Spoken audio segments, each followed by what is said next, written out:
అంటే అసలు తెలుగు అంటే ఏంటో తెలియని పిల్ల పుస్తకం చదవగలుగుతాను, ప్రతిరోజు చదివిస్తుంది సార్ అమ్మాయితో ఒక లైన్ అయినా. సో ఇట్స్ వెరీ చెప్పంటే అన్నీ చెప్పేస్తాడు. పాము ఉంది, రైలు ఉంది, చెట్టు ఉంది, ఆకు ఉంది, దీని మొత్తం థీమ్ ఏంది చెప్పంటే కూడా అతను పిల్లగాడు చెప్పగలరు.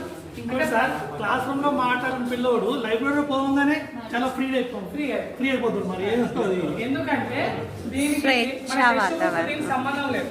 టెక్స్ట్ బుక్ అంటే మనం దానికి రీడింగ్, రైటింగ్, మన క్వశ్చన్లు, ఆన్సర్లు అవన్నీ ఉంటాయి.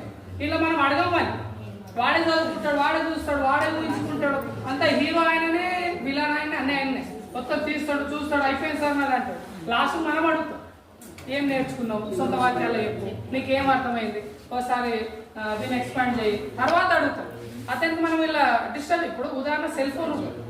సెల్ ఫోన్లో ఎట్లా ఉంటుంది, మన ఇష్టం వచ్చింది చూసుకుంటూ పోతాం, మనకు నచ్చినట్టు చదువుకుంటాం, మనం నచ్చినట్టు చూస్తాం. ఇది కూడా అంతే, ఇది ప్రింట్ తోటి ఉంది.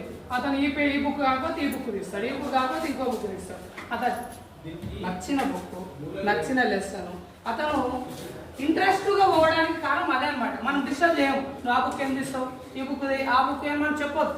ఆ పిల్లగానికి ఏదైతే అట్రాక్టివ్గా, కలర్ఫుల్గా అతను ఏదైతే మనం తీస్తాడో దాన్నే మనం